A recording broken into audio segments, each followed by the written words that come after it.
चलो नए तरीके से नई ज़िंदगी की शुरुआत करते हैं। चलो नए तरीके से नई ज़िंदगी की शुरुआत करते हैं। नई दुनिया में नए नए लोगों से नई मुलाकात करते हैं। वो मेरी इतनी अच्छी नहीं रही कि मैं बहुत जल्दी तैयारी कर सकता था। उसके बाद मैंने अपना जब स्नातक पूर्ण किया, इसी कड़ी में मैंने सीसेट को ध्यान में रखते हुए मैंने सीसेट की तैयारी को मजबूत करने के लिए जो उसका पाठ्यक्रम है उसको सही से देखा। उसके बाद सामान्य अध्ययन के चारों पेपर बहुत अच्छे हैं, उनका सिलेबस काफ़ी ब्रॉड है, विस्तृत सिलेबस है। इसके अतिरिक्त जैसे हिंदी माध्यम छात्रों के लिए नमस्कार दोस्तों, यूपीपीएससी डेली न्यूज में आप सभी लोग का स्वागत है। दोस्तों पीसीएस 2022 का फाइनल रूप से रिजल्ट आ चुका है। हमारे सामने बैठे हैं अनिरुद्ध कुमार सर, जिनका यूपीपीएससी 2022 में नायब तहसीलदार के 37 रैंक पे सिलेक्शन हुआ है। सर सबसे पहले तो आपको यूपीपीएससी डेली न्यूज परिवार की तरफ से बहुत ढेर सारी शुभकामनाएं हो, बधाई। आपको बहुत बहुत धन्यवाद सर। सर आपका जो एजुकेशनल बैकग्राउंड है वो किस प्रकार रहा है? सर मेरा एजुकेशनल बैकग्राउंड इस प्रकार रहा है। मेरी जो प्रारंभिक शिक्षा हुई मेरे ग्रामीण क्षेत्र से हुई है।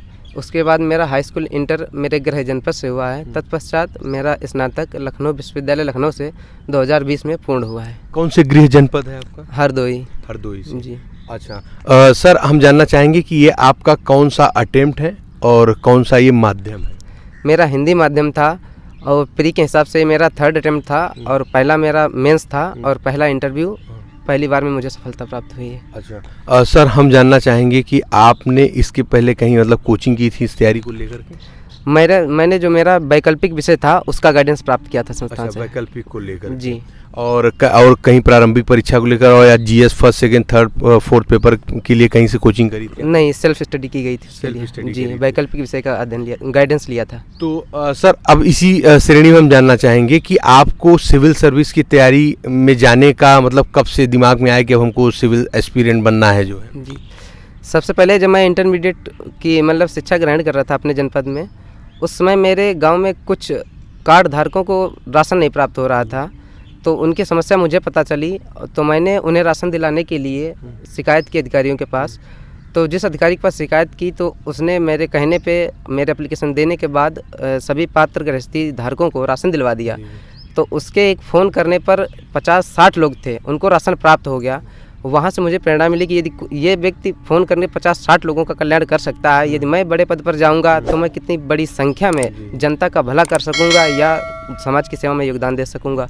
वहाँ से मुझे सिविल सेवा तैयारी की प्रेरणा मिली। अच्छा, इसमें सबसे बड़ा योगदान आपकी सफलता में किन किन लोगों का रहा? मेरी सफलता में सबसे बड़ा योगदान मेरे पिताजी का रहा है और मेरे गुरुजनों का रहा है और मेरे कुछ विशिष्ट दोस्त हैं उनका रहा, दोस्त हैं उनका रहा है। तो आप ये जैसे आपने प्रारंभिक परीक्षा के लिए मतलब कहीं कोचिंग वगैरह तो करी नहीं, तो प्रारंभिक परीक्षा की तैयारी आपने किन सोर्स के माध्यम से करी थी? सोशल मीडिया में जैसे यूट्यूब के माध्यम से, किसके माध्यम से करी?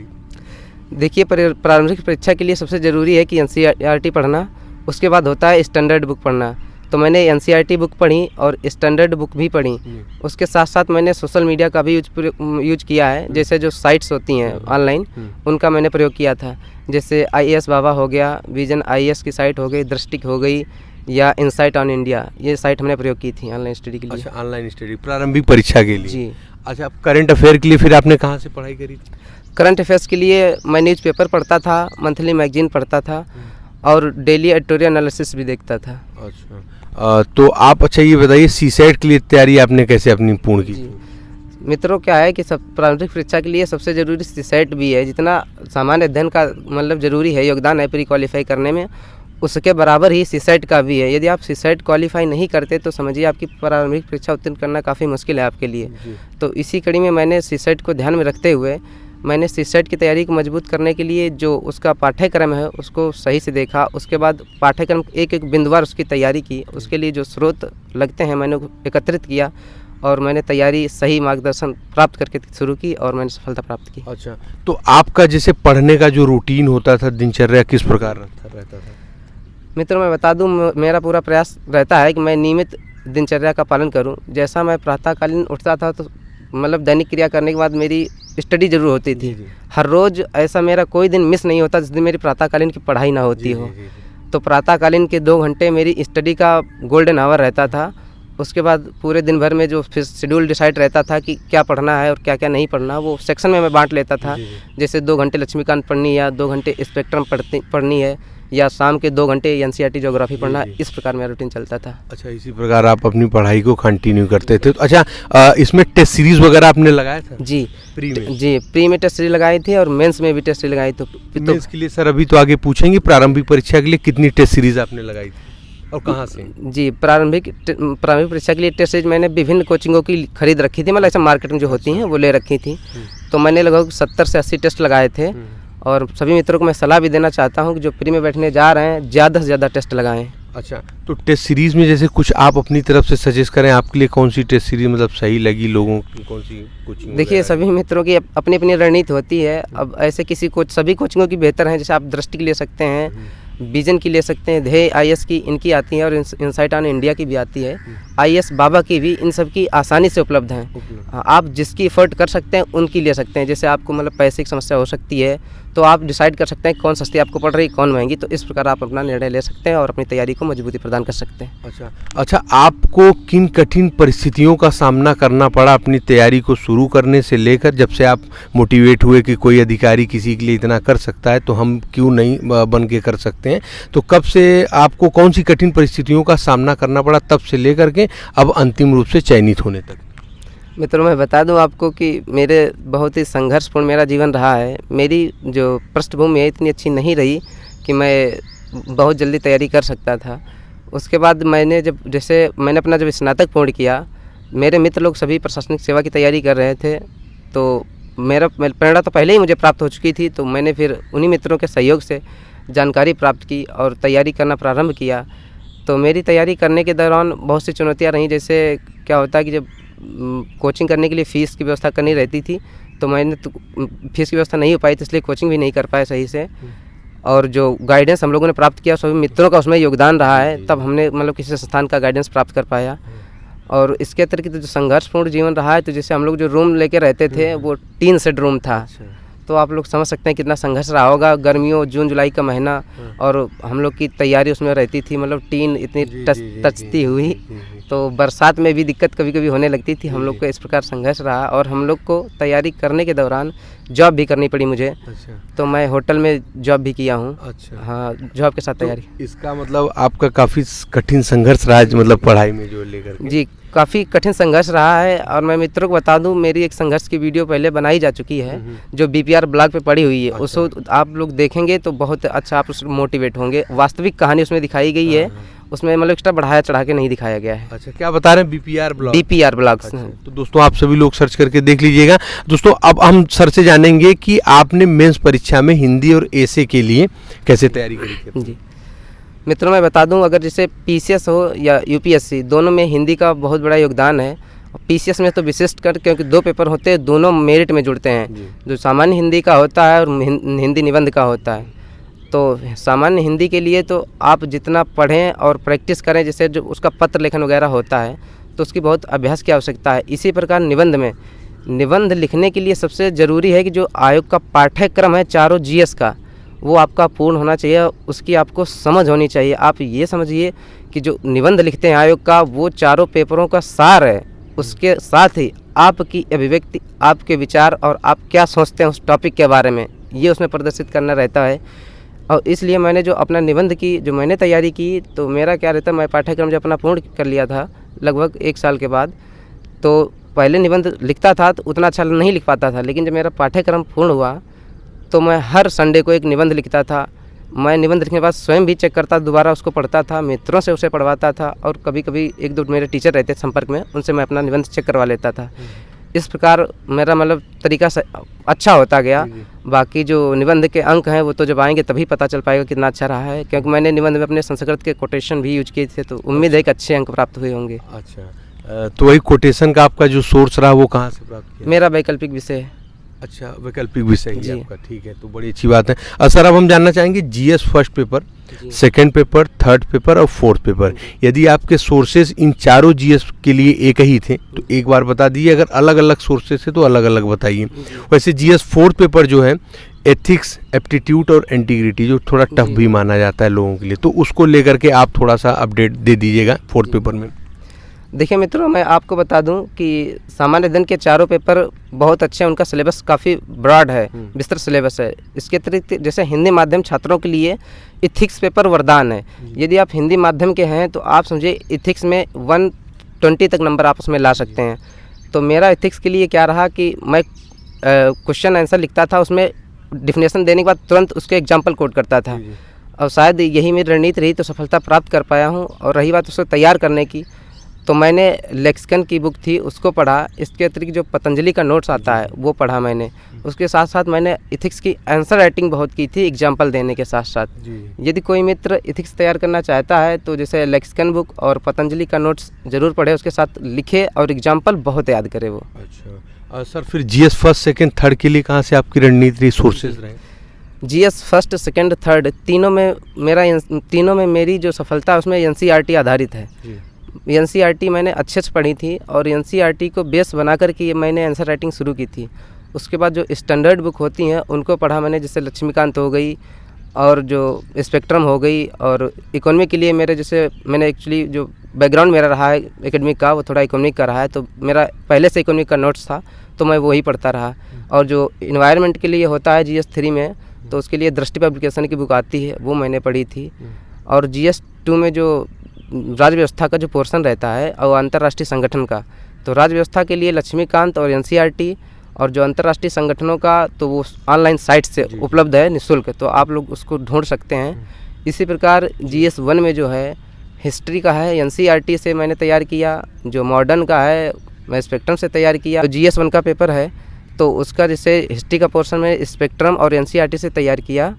इसके अतिरिक्त जो उसमें सामाजिक उसका जो है योग समाज का है, जिसमें सामाजिक योगदान सामाजिक मुद्दे वाला, तो उसके लिए एक राम आहूजा की बुक आती है वो पढ़ी थी हमने। और इसके लिए जो ज्योग्राफी है उसके लिए सिर्फ एनसीईआरटी पढ़ी थी हमने। अच्छा, तो ये आपकी पूरी जीएस फर्स्ट से लेके 4 तक की रणनीति रही है। अच्छा, इंटरव्यू में मेन इंटरव्यू में जाने से पहले आपने कहीं मॉक इंटरव्यू दिया था? जी, मुझे एक्चुअली मेरा पहला इंटरव्यू था आयोग में, इसलिए मैंने काफ़ी मौके दिए थे क्योंकि कोई कमी ना रह जाए मेरी सफलता में। इसके लिए मैंने काफ़ी प्रयास किए और प्रयासों के दम पर ही आज मैं सफल हूँ। अच्छा, आपका इंटरव्यू किन के बोर्ड में था? मेरा इंटरव्यू श्री कल्पराज सिंह सर के बोर्ड में था। और मेरा इंटरव्यू बहुत ही अच्छा गया था क्योंकि सर ने मुझसे मेरी हॉबी पूछी थी, जिसमें मुझे शायरी लिखना पसंद था। अच्छा, तो कुछ आपकी तरफ से शायराना अंदाज में मोटिवेशन कुछ हमारे छात्रों के लिए हो जाए? जी बिल्कुल, मोटिवेशन हो जाएगा। जैसे तो मैंने जो वहाँ बोर्ड में शायरी सुनाई थी वो दूसरी है, और जो मोटिवेशन के तौर पर ये हो सकती है कि गगन चूमने की अभिलाषा पंख लगाकर उड़ने की, गगन चूमने की अभिलाषा पंख लगाकर उड़ने की, मेरे जीवन की एक कसौटी है कभी न पीछे मुड़ने की। बिल्कुल दोस्तों, तो आपने देखा सर ने कितनी ईमानदारी के साथ में अपनी जो स्ट्रेटेजी रणनीति रही उसको आप सभी लोग साथ में शेयर किया। सर आपसे जानना चाहेंगे कि आपका जो जीवन रहा काफ़ी संघर्ष में रहा। पढ़ाई आपने बताया काफ़ी मतलब 3 सेट में आपने करी है पढ़ाई, तो समझ सकते हैं व्यूअर्स ये सुन करके, क्योंकि गर्मी का मौसम, ठंडी, तमाम प्रकार की दिक्कतें। तो सर जानना चाहेंगे आप जैसे पढ़ते पढ़ते जब कभी बोर होते थे, आपकी रूटीन भी हमने देख ली पढ़ाई क्या रहती थी, जब पढ़ाई करते करते बोर होते थे या मोटिवेट होते थे तो कैसे अपने आप को मोटिवेट करने के लिए क्या करते थे? इंटरटेनमेंट में मोबाइल देखते थे, मूवीज, टहलना, ऐसा क्या चीज़ आप पसंद करते थे? देखिए, पढ़ाई से मतलब मेरा ध्येय था जो लक्ष्य को प्राप्त करना था, इसलिए ज़्यादा मुझे बोरिंग तो नहीं महसूस होता था। लेकिन क्या होता है, इंटरटेनमेंट 24 घंटा तो नहीं पढ़ सकते, तो इंटरटेनमेंट करना रहता था। उसमें मैं सॉन्ग सुनता था और कभी कभी मूवी भी देख लेता था, और कभी कभी दोस्तों के साथ भी गॉसिप वगैरह भी करता था। तो रहता था हम लोग का थोड़ा मस्ती टाइम भी हो जाता था, लेकिन जितना मस्ती में समय देते थे उतना कवर करने के लिए पूरा प्रयास करते थे कि उतनी ही बेहतर तरीके से हम पढ़ाई कर सकें, इस प्रकार उसको पूरा करते थे। अच्छा, कुछ सजेशन आपकी तरफ से व्यूअर्स जो देख रहे हैं उनके लिए है? मित्रों, मैं आपको बता दूं, जो भी तैयारी कर रहे हैं या करना चाहते हैं, यदि आप इस प्रशासनिक सेवा में आना चाहते हैं तो ये देखिए बहुत ही मतलब कठिन परीक्षा है। तो आप इसको मतलब पास करने के लिए इसका पाठ्यक्रम देखें और अच्छे से उसको एक एक पॉइंट वार पढ़ें और जितना हो सके उतना ज़्यादा पढ़ें। सभी लोग कहते हैं कि इस परीक्षा की तैयारी करने के लिए धैर्य की आवश्यकता है। मैं ये कहता हूँ कि इस परीक्षा में सिर्फ धैर्य से कुछ नहीं होता, क्योंकि यदि आप प्रशासनिक सेवक बनना चाहते हैं तो कठिन परिश्रम के साथ धैर्य रखना आवश्यक है। यानी धैर्य तो हो, उसके साथ आपका परिश्रम बहुत अच्छा होना चाहिए, तभी आप सफलता प्राप्त कर सकते हैं, क्योंकि धैर्य रखने वाले तो फिर सिर्फ धैर्य से काम नहीं चलता, परिश्रम की आवश्यकता होती है। तो कठिन परिश्रम प्लस धैर्य दोनों आपकी सफलता की जो सीढ़ियाँ हैं वो तय करते हैं। जी। तो जी दोस्तों, आप सभी लोगों ने देखा सर का जो इस सिविल सर्विस में आने का जो मेन लक्ष्य था वो सिर्फ और सिर्फ सामाजिक सेवा करने के लिए, और उसको उन्होंने बताया भी कहाँ से वो मोटिवेट हुए थे एक सिविल सर्विस में जाने के लिए। उनको अगर वो दृश्य ना होता तो हो सकता है कि आज ये सिविल सर्विस की तैयारी के लिए इतना मोटिवेटेड भी ना होते। जी सर, जी सर। तो सर, आपने हमारे चैनल के लिए इतना कीमती समय दिया है, इसके लिए आपको बहुत बहुत धन्यवाद, और आपको आगे भविष्य के लिए बहुत ढेर सारी शुभकामनाएं। जी, बहुत बहुत धन्यवाद आपको। सर, एक प्रश्न और करेंगे कि आप पीसीएस 2023 का एग्जाम दे रहे हैं? जी, एग्ज़ाम दे रहे हैं। तो बचे 29 दिन की आपकी रणनीति क्या है इस समय? मित्रों, मैं बता दूं, मैंने पाठ्यक्रम तो अपना पहले से पूर्ण ही कर रखा है, और मुझे सिर्फ रिवीजन करना है। उस रिवीजन में मैं कुछ टेस्ट वगैरह लगाऊंगा, और जो रेफरेंस जैसे एनसीईआरटी के कुछ जैसे 11-12 के मेरे टॉपिक सिलेक्ट हैं मेरे प्री के हिसाब से, तो वो टॉपिक पढ़ने हैं। इसी प्रकार लक्ष्मीकांत में भी प्री, और हिस्ट्री में भी कुछ प्री के मेंस टॉपिक होते हैं, मतलब विशिष्ट, तो उनको मैंने सेलेक्ट कर रखा है। तो उतने ही पढ़ के मतलब पूरा प्रयास करेंगे मेरा पीटी क्वालिफाई हो जाए फिर से। दोस्तों, इंटरव्यू के बोर्ड में सर ने एक शायरी सुनाई थी, आज आप सभी लोगों को सुनाते हो। क्या शायरी? देखिए मित्रों, मेरा जो इंटरव्यू था बहुत ही अच्छा गया था, क्योंकि इंटरव्यू में बहुत कम लोग होते हैं जिनसे हॉबी पूछी जाती है, तो मेरा भी लक अच्छा था कि मुझसे हॉबी पूछी गई। तो जो मैंने शायरी सुनाई वो आप सभी के समक्ष मैं पेश कर रहा हूँ। चलो नए तरीके से नई ज़िंदगी की शुरुआत करते हैं, चलो नए तरीके से नई ज़िंदगी की शुरुआत करते हैं, नई दुनिया में नए नए लोगों से नई मुलाकात करते हैं। कितनी ही चुनौतियाँ रहीं मेरे जीवन में जिनको पार कर लिया हमने, कितनी ही चुनौतियाँ रहीं मेरे जीवन में जिनको पार कर लिया हमने, चलो फिर से एक नई चुनौती को सहर्ष स्वीकार करते हैं। तो बहुत बढ़िया था सर। तो जी हाँ दोस्तों, देखा सर का आपने संघर्ष वीडियो आप सभी लोगों ने देखा है। ज़्यादा से ज़्यादा इसको शेयर करें, और जो भी चैनल पर नया है चैनल को सब्सक्राइब करने के साथ साथ बेल आइकन जरूर प्रेस कर दें, ताकि उत्तर प्रदेश लोक सेवा आयोग और भर्ती विभाग की तरफ से कोई भी महत्वपूर्ण अपडेट हो आप सभी लोगों से मिस ना होने पाए। दोस्तों, हमारा डिस्क्रिप्शन बॉक्स में टेलीग्राम चैनल है यूपीपीएससी डेली न्यूज़, उस पर जरूर जाके जुड़ जाएँ, क्योंकि वहाँ पीसीएस 2021 बैच के तमाम अधिकारी वहाँ जुड़े हुए हैं, और 2022 के भी धीरे धीरे हम काफ़ी अधिकारी वहाँ पे जोड़ रहे हैं निःशुल्क आप सभी लोग के लिए मोटिवेटर के तौर पे, और साथ ही में आपकी आगामी परीक्षा जैसे 23, 24, 25 के लिए निःशुल्क तौर पे आप सभी लोग कुछ ना कुछ मैटर प्रोवाइड करते रहते हैं। तो तुरंत जुड़ जाएं, और जो भी चैनल पर नया रहे चैनल को सब्सक्राइब करके बेल आइकन जरूर प्रेस कर दें। मिलते हैं अगले वीडियो में, तब तक के लिए जय हिंद, जय भारत, नमस्कार।